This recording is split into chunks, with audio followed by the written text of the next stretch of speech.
Grégory Dorcel, bonjour, bonjour. Bonjour. Soyez le bienvenu au petit déjeuner de Devenir pour Agir. Merci. Et merci de me recevoir dans vos locaux, dans votre studio, Plaisir. dans vos bureaux à Paris. Merci infiniment.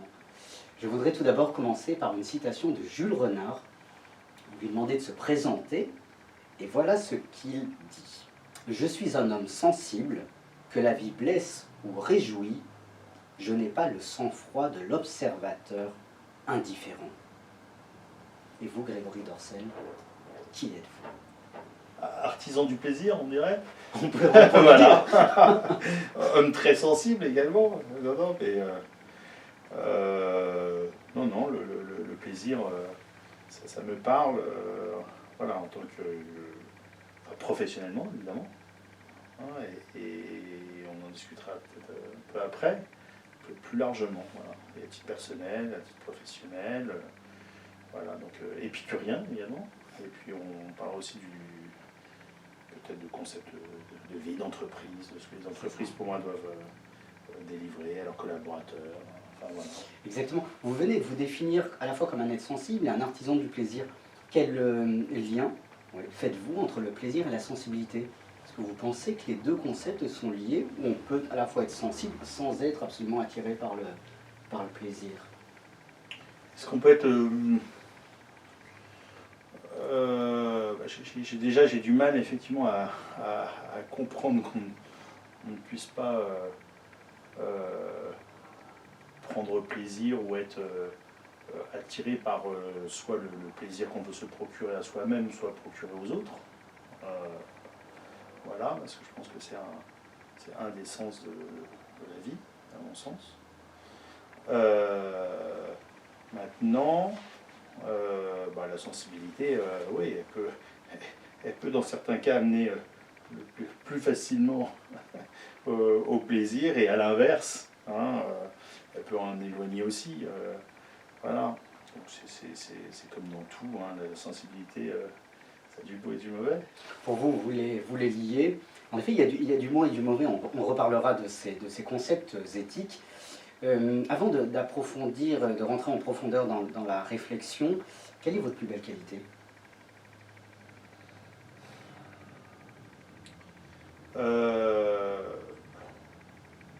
Non pas pour les autres, mais pour vous-même. Comme les autres vous voient, mais pour vous-même. C'est une question surprenante. De si bon matin. Non, écoutez, moi, c'est toujours difficile pour moi, effectivement, de parler de qualité, et d'autant plus que on peut être... enfin, bon, peu importe. Ma plus grande qualité, c'est peut-être d'être attentif aux autres. Qui est lié à la sensibilité, finalement. Sensibilité, c'est évidemment, oui. Alors, approfondissons un peu la réflexion, tout d'abord par des questions de sémantique. Qu'est-ce que le sexe pour vous? Qu'est-ce que le sexe? C'est un plaisir. C'est un plaisir. Voilà. Non, c'est un plaisir, c'est une nécessité, c'est un cadeau, et c'est universel. À quoi sert-il? À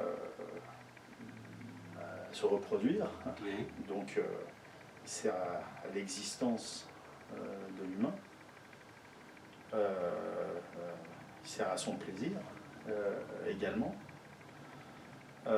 C'est déjà pas mal. C'est déjà pas mal, oui. C'est déjà pas mal. La pornographie, quelle définition première?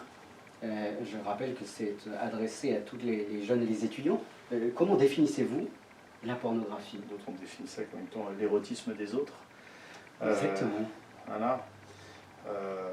Je pense que c'est une bonne définition. Vous savez qui a André Breton. Oui, j'ai pas révisé. André Breton qui a dit l'érotisme, c'est en effet la pornographie, c'est l'érotisme des autres. La pornographie, c'est l'érotisme des autres. Et André Suarez, lui, il définit la pornographie finalement comme le cerveau de l'instant. Est-ce que vous adhérez à cette définition-là? Parce qu'il y a un côté assez animal. Non, j'y adhère peu. J'y adhère peu et je crois que on colle souvent, enfin la pornographie en tous les cas, on lui colle beaucoup d'étiquettes de sens, etc. et qui sont liées à l'instant, au moment, à la société dans laquelle nous sommes, et plutôt une société contemporaine, mais la pornographie, elle existe depuis tout temps, donc moi je suis plutôt pour lui donner une définition, enfin, un peu plus de hauteur, et voilà, et donc effectivement je préfère parler d'explicite, hein, expliciter, ce qu'on disait, voilà, l'érotisme des autres. Voilà.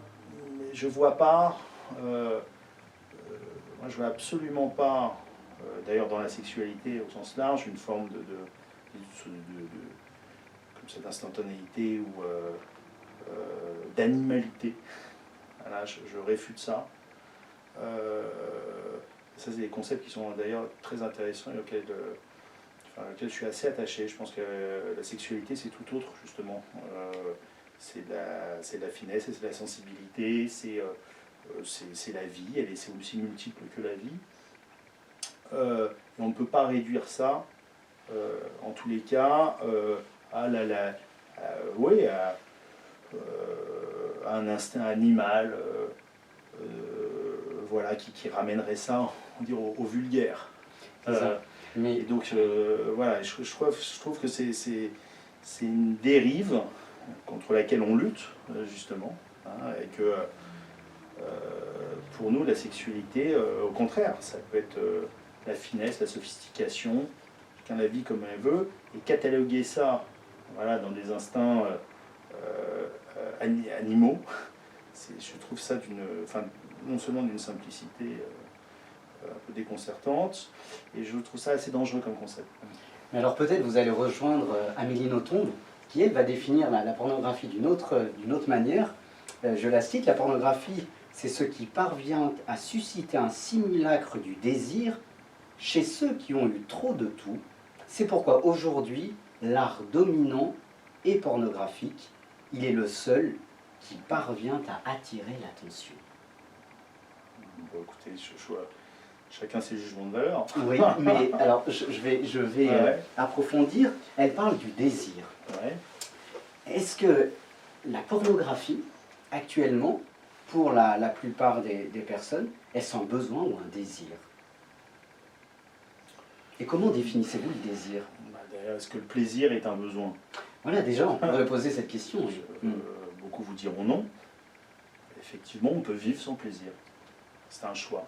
Voilà. Et après, je crois que chacun choisit, et nous, on respecte ce choix. Hein. Vous pouvez décider de vivre sans aucun plaisir. Vous pouvez décider de vivre sans plaisir sexuel. Vous pouvez décider que la pornographie, la sexualité vécue de quelque façon que ce soit, ne soit pas une source de plaisir pour vous. Et chez Dorcel, ça serait effectivement très malvenu de notre part d'avoir un jugement de valeur là-dessus. Et nous, Dorcel, on entend effectivement forcément de respecter évidemment toutes les sexualités, y compris la non-sexualité. Donc, d'associer déjà, enfin voilà, le plaisir, alors, besoin ou pas besoin, désir, c'est un peu comme associer la sexualité et l'amour. Enfin, oui. C'est des concepts, effectivement, auxquels on n'adhère pas forcément.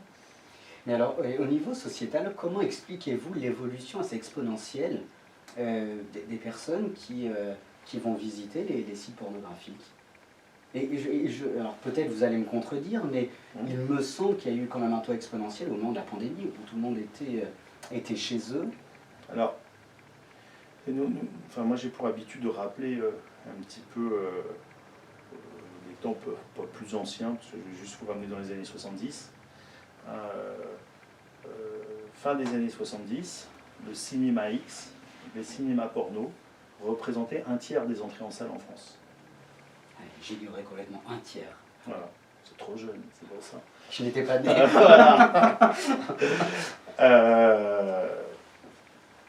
Je crois que c'est été 77, il y a plus de 50% des salles de cinéma sur les Champs-Élysées qui proposaient des films X. Voilà. Aujourd'hui, ça nous paraîtrait complètement absurde, inconvenant et délirant. Hein. Et donc, à cette époque-là, la pornographie était dans la sphère publique. Hein. Vous regardez un défilé du 14 juillet de Giscard, derrière lui, une affiche sur deux de cinéma était une affiche de cinéma porno. Ça faisait partie de la cité. Hein. Ça serait considéré comme absolument choquant aujourd'hui. Oui.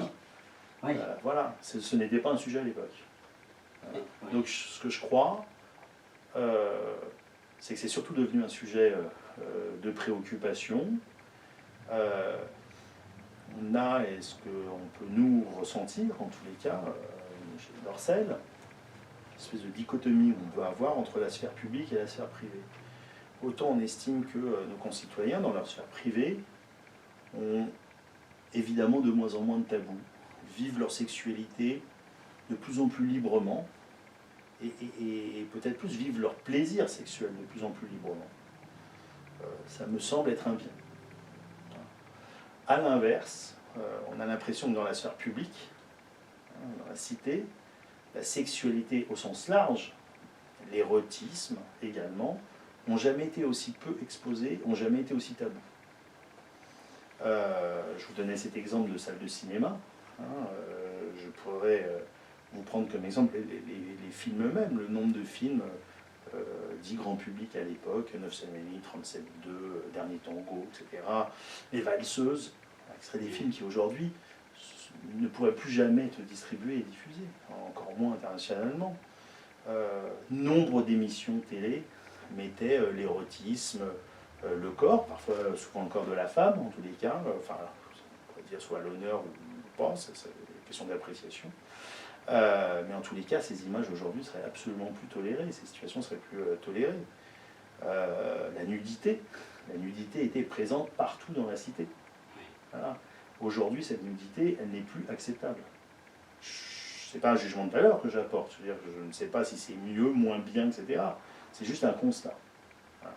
Et donc, je trouve assez intéressant uniquement de se replonger, il n'y a pas si longtemps que ça, moins de 50 ans auparavant, pour voir que c'est très bien de répéter à tue-tête que la sexualité, le sexe est partout, la pornographie nous a envahis, mais juste de se replonger 50 ans auparavant, ce qui ne me semble pas très loin, pour comprendre qu'on peut un peu nuancer son propos, et que ce qui nous semble évident aujourd'hui ne l'est pas forcément. Voilà. Ce qui est intéressant, vous parlez de l'image, vous parliez de l'affiche pour le 14 juillet, le défilé, la force de l'image. Ma question est la suivante. Alors déjà, avant de poser cette question, quel est l'équilibre ou la limite que vous faites entre l'érotisme et la pornographie? À quel moment passe-t-on de l'un à l'autre? Pour nous, et pour moi, on passe de l'un à l'autre quand on a la représentation explicite d'un acte sexuel. D'accord. Voilà. Et donc, une anecdote. Donc normalement, c'est le contact, notamment, enfin c'est le contact avec les parties génitales, qui est un peu la ligne rouge qui vous fait basculer dans la pornographie. Et quelque chose qui est très marrant, c'est justement, ce sont les parties génitales qui peuvent être considérées dans un cas ou dans un autre comme pornographiques ou non, leur vue, leur représentation. Et donc, autant pour le sexe féminin, voilà, on entend une définition assez technique, etc., ce qu'on voit, ce qu'on ne voit pas, etc. Autant le sexe de l'homme, c'est très marrant. Globalement, un sexe au repos sera considéré comme tout juste érotique ou acceptable. Un sexe en érection, lui, sera considéré comme pornographique. Alors les Américains ont mis un certain nombre de degrés pour faire la limite entre les deux. Mais c'est une question enfin, j'adore, qui nous renvoie aussi voilà, au statut grec et romaine. Voilà, avec beaucoup de questions qui se rapportent à ça, et une évolution d'ailleurs dans le temps l'appréhension qu'on a eue de la nudité, de l'érotisme, le sien et l'érotisme des autres. Hein, ce qu'on considère aujourd'hui pornographique n'a pas été toujours considéré comme pornographique. Et cette frontière-là, une société comme la nôtre qui existe depuis plus de 40 ans est bien placée pour le savoir. Ces frontières, elles sont mouvantes. Les mœurs sont mouvantes. Heureusement, c'est ce qui est passionnant, justement. Mais en tous les cas, ce que l'on considère aujourd'hui comme pornographique, outrageant ou érotique, hein, n'était absolument pas considéré de la même façon, ne serait-ce que 50 ans auparavant. Alors pour rebondir sur ce que vous dites, je trouve passionnant parce que vous parlez des Grecs, Héra, qui était à la fois l'épouse de Zeus et sa sœur, il y a eu un immense tableau qui a fait polémique, en tout cas maintenant, pas à l'époque, comme vous le dites, où Héra faisait une fellation à Zeus. Et en fait, ce qui était intéressant, c'est que le mot technique en grec pour faire une fellation, c'est aretopein, qui signifie faire des choses que l'on ne peut pas nommer. Autrement dit, un acte pornographique, Grégory Dorcel, à votre avis, peut-on le nommer ou pas? Ou simplement le vivre Est-ce qu'on peut nommer quelque chose qui est un acte pornographique, selon vous? Je ne vois pas ce qui nous empêche de nommer les choses, oui. Mis à part des interdits. Non, on est pour nommer les choses clairement. Voilà. La seule question qu'on pourrait se poser, c'est que, voilà, pas enlever de magie non plus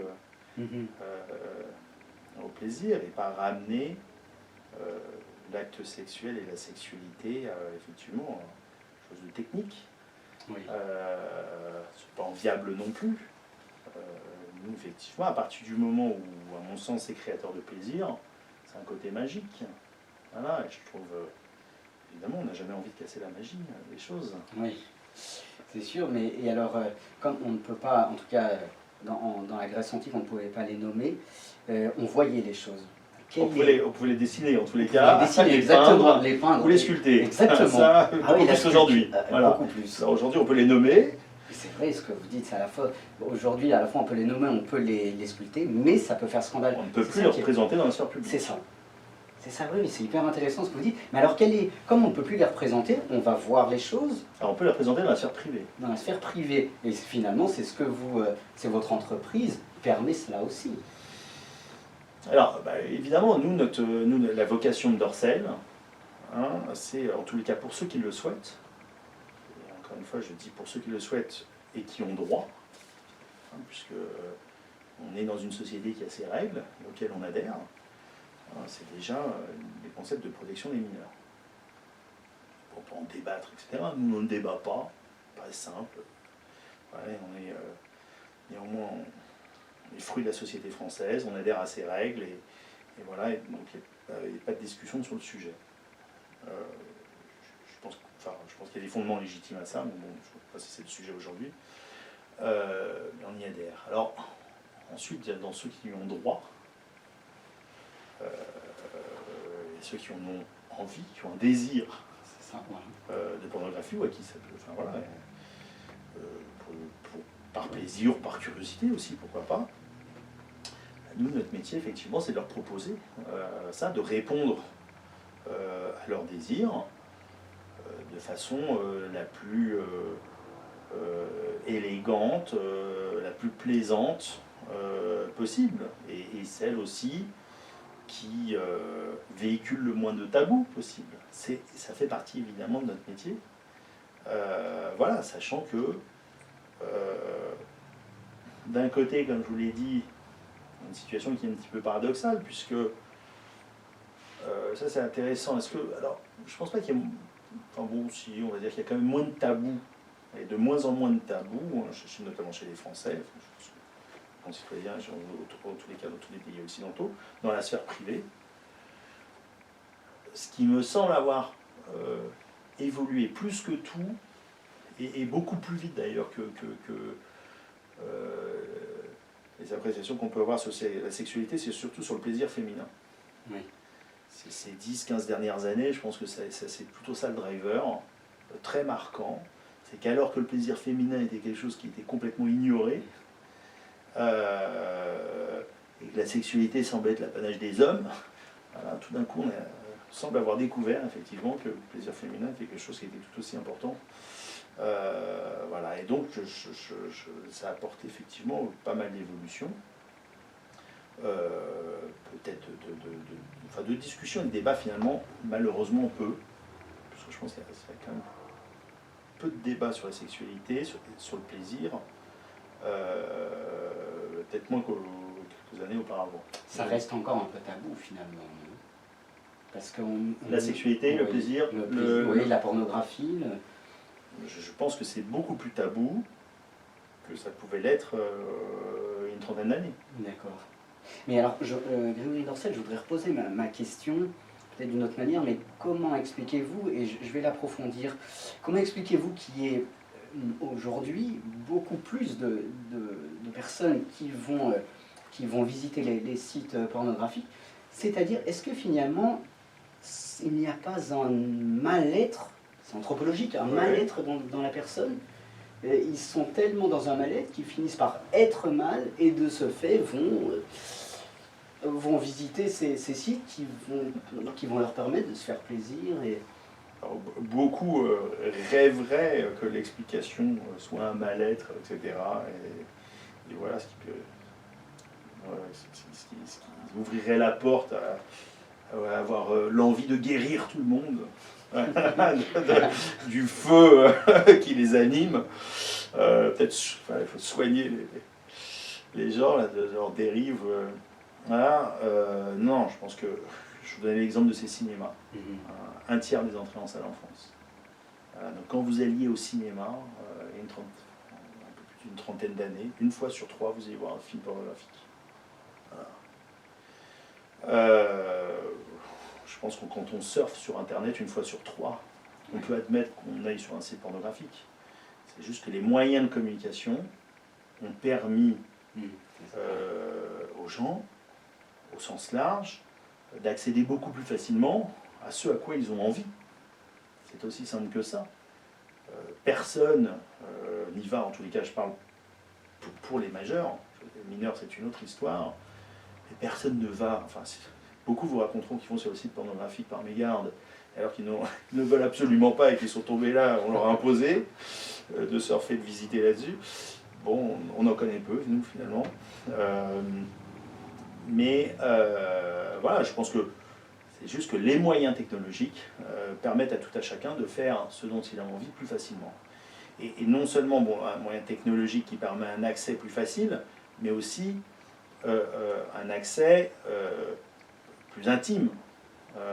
Ce que ne permettait pas évidemment le cinéma, c'est de faire ça discrètement chez vous. Voilà. Donc à partir du moment où vous avez permis effectivement cette consommation discrète à domicile, elle a explosé. Et alors là, moi, je réfute. Je peux réfuter et argumenter. Qui consomme le plus de pornographie et qui consomme le plus de sextoy? Les adultes qui sont en couple. Oui. Et qui se déclarent épanouis, le plus épanouis dans leur vie sexuelle. Qui consomme le moins? Les célibataires, le moins épanouis dans leur vie sexuelle. Donc l'image d'Épinal qu'on veut coller, c'est-à-dire le consommateur de pornographie est forcément le pervers mal dans sa peau, le consommateur, et homme comme femme, le consommateur de sextoy, l'usager de sextoy, est quelqu'un de seul. Je veux dire, c'est une méconnaissance totale de la sexualité, une méconnaissance totale du plaisir. C'est vraiment un propos de frustré. Voilà. C'est à l'inverse exact de la réalité. Voilà. Donc, voilà. Donc, en ce qui nous concerne, c'est assez simple. C'est intéressant, Grégory Dorcel. Une autre question. Donc on parle beaucoup pour les mineurs, en tout cas, qui ne devraient pas aller voir ces sites et qui y vont. Le problème n'est pas qu'ils y aillent. Le problème, c'est qu'ils y aient accès. Oui, c'est ça, qu'ils y aient accès. Exactement. Mais quelle est pour vous la force et l'impact de l'image pornographique que peut Nous, on considère, et on n'est pas les seuls, vraisemblablement, considérer que l'impact est négatif pour une raison qui est assez simple. La pornographie, c'est une fiction. Ce n'est pas une réalité. Ce n'est pas la sexualité de tous les jours. Ce n'est pas la sexualité de monsieur et madame tout le monde. C'est une sexualité fantasmée. Voilà. Et la problématique, pour tout ce qui est fictionnel, c'est que si vous n'avez pas des bases de compréhension, si vous-même, vous n'avez pas un vécu sexuel et une éducation sexuelle, l'un ou l'autre, à la limite, vous ne pouvez pas décoder ce qui est de la fiction ou de la réalité. Et donc, au-delà des valeurs morales, etc., qu'on peut avoir et qu'on peut tout à fait accepter, hein, encore une fois, notre société française, notamment, elle a des bases morales et culturelles qu'on respecte parfaitement. Mais au-delà de ça, voilà, la principale des problématiques, c'est cette incompréhension de l'image par les plus jeunes. Et donc, évidemment, l'effet peut être néfaste. Pourquoi? Parce qu'il perturbe la compréhension de ce qu'est et ce que doit être la sexualité, en mélangeant ce qui est du domaine de la fiction et du fantasme avec ce qui est du domaine de l'usuel. Voilà. Et malheureusement, comme en plus de ça, le facteur aggravant, c'est qu'on est quand même, notamment en France, très mal à l'aise avec l'éducation sexuelle. Ben, il est sûr que les plus jeunes sont d'autant plus dépourvus face à des images pornographiques qui ne représentent pas le réel. Oui, c'est ça. Et pourquoi, à votre avis, en France, il y a un problème à... Bizarrement, alors, moi plutôt, j'ai tendance à dire que c'est pas la société française au sens large, parce que les concitoyens français ne semblent pas être extrêmement puritains, au contraire, néanmoins nos gouvernances, au sens large, hein, c'est pas forcément politique, hein, ont une vraie difficulté avec ce sujet. D'accord. Grégory Dorcel, je voudrais parler de votre entreprise. Vous êtes un grand entrepreneur. Quelle définition donnez-vous de l'entrepreneuriat? Et quelle est la finalité finalement de l'entreprise? Alors, nous, on a quand entrepreneur, bon, je ne sais pas. En tous les cas, et on a commencé effectivement cette interview comme ça. Ça, je pense avoir hérité ça de mon père. Je parlais d'artisan, artisan du plaisir. Je pense qu'on est chez Dorcel avant tout artisan. Et donc, je pense que ce qui nous anime avant tout, c'est de faire les choses le mieux possible.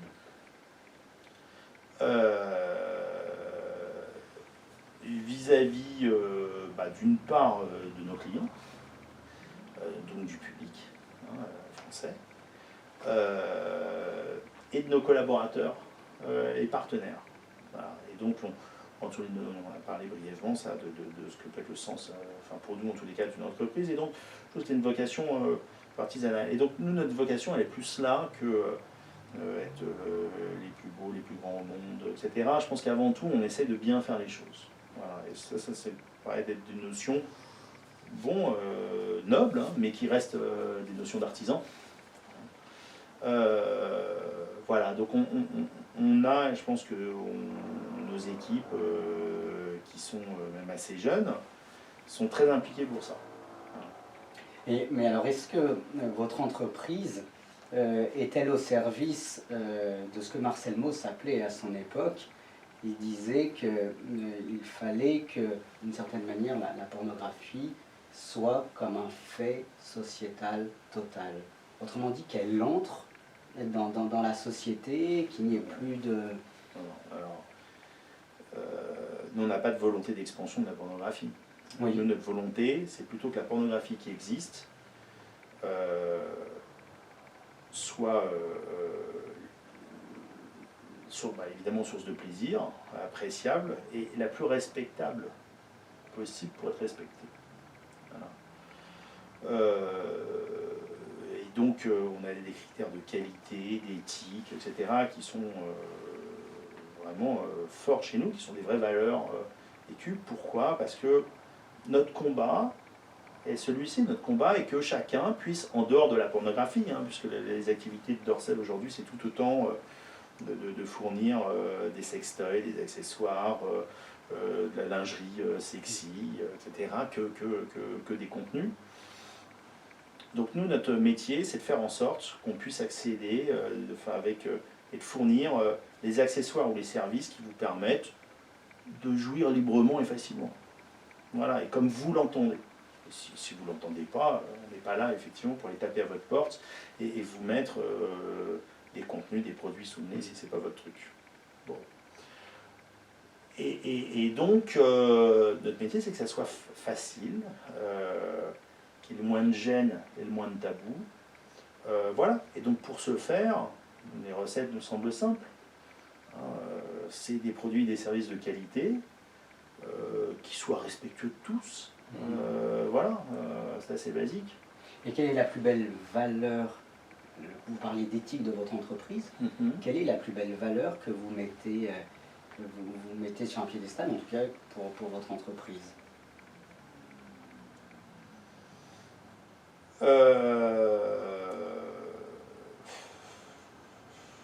Celle qui pourrait résumer peut-être toutes les autres.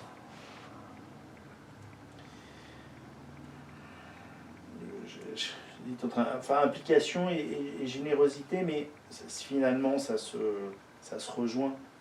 C'est-à-dire que voilà, j'allais dire coréenne, pas forcément bien choisi comme mot, mais je vais essayer d'éviter les jeux de mots derrière, mais on est très engagé pour essayer de bien faire. Voilà. Et ça fait partie de cette générosité. Effectivement, on veut donner le meilleur. Voilà. Encore une fois, à notre public, à la société française, à nos collaborateurs, à nos partenaires. Voilà. Est-ce que vous pensez que l'entreprise du X, finalement, a trouvé sa place dans la société? Est-ce que vous avez trouvé votre place dans la société? Ou vous essayez encore de vous trouver une place? Nous, je pense que Dorsel, effectivement, a trouvé sa place, mais c'est la société est mouvante. Oui. Donc, par définition, de place aussi. Est-ce que alors, pour parler de la pornographie, on peut élargir, encore une fois, la pornographie, parce qu'on déjà, on n'a pas trouvé de mots pour définir l'ensemble des produits qui sont liés à la sexualité. Les Américains parlent de adult novelties, des accessoires un peu sexuels, etc. Ne serait-ce que le mot, là, il y a un vocable qui regroupe les sextoys. Alors d'ailleurs, les sextoys, on dit ça en anglais. Oui, en français, ça reste encore compliqué de trouver un nom pour ça. Voilà, donc à l'évidence, non. À l'évidence, non. Et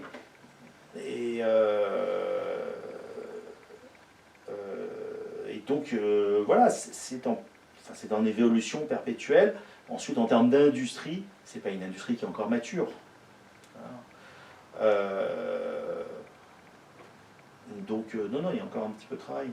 Et est-ce que finalement, tout ce qui tourne, et ce sera mon avant-dernière question, est-ce qu'il tourne tout autour de la pornographie, tous les sextoys, etc., c'est de l'art? Est-ce que vous pensez que c'est une industrie, entre guillemets, artistique?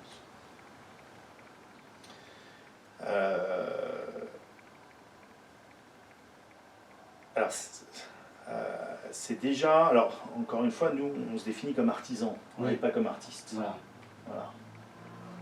Maintenant, en tous les cas, oui, sur des produits, sur des produits liés à la sexualité, il y a des artistes. Et nous, notre vocation est d'être une société qui a une vocation commerciale, qui a la volonté de créer des produits, des contenus, des services qui soient multipliés, accessibles au plus grand nombre et pouvant être possédés par de multiples personnes. Donc c'est pas, à mon sens, c'est pas la définition effectivement exacte qu'on pourrait avoir de l'art. Est-ce que pour autant il n'existe pas d'artistes dans cet univers? Je ne vois pas pourquoi il n'en existerait pas, au même titre que dans toute autre industrie. Je veux dire, souvent on a l'habitude d'opposer l'industrie et l'art, bon, très bien. Enfin, en tous les cas, est-ce que Dorsel se considère comme artiste, non, comme artisan. D'accord. Grégory Dorcel, une dernière question à tous les étudiants qui vous regardent. Quel message pouvez-vous leur adresser aujourd'hui concernant la pornographie et plus particulièrement pour les élèves mineurs qui voudraient y accéder et qui ne peuvent pas, la loi ne leur permettant pas? Déjà, le premier message général, c'est faites-vous plaisir. Voilà. Et ensuite, évidemment, alors faites-vous plaisir avec conscience. Et faites-vous plaisir avec respect de vous-même et surtout respect des autres. Voilà. Et ça, malheureusement, c'est des notions, c'est vrai, qui sont encore, je trouve, à découvrir, en tous les cas inculquées.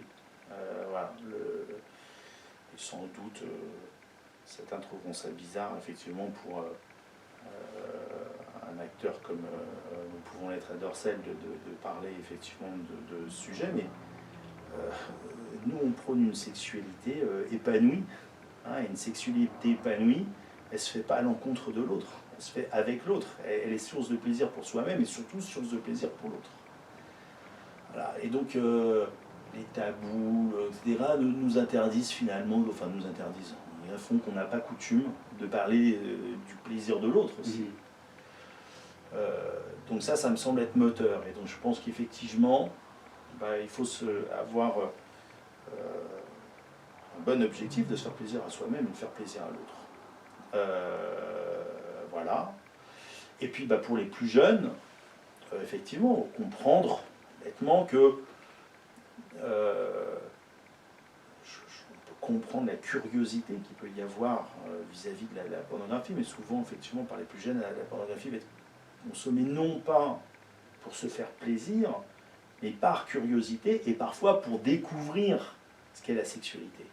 Et là, il faut bien entendre que la pornographie n'offre pas une compréhension de ce qu'est la sexualité. Ce n'est pas un bon outil pour la découvrir. Voilà. Grégory Dorcel, merci beaucoup de m'avoir reçu. Et permettez-moi de terminer par une citation de Marc Lévy. L'amour, ce n'est pas renoncer à sa liberté, mais c'est lui donner un sens. Merci d'avoir donné un sens à notre liberté, merci d'avoir redonné un sens à l'amour, et merci pour tout ce que vous faites. Merci beaucoup. Merci.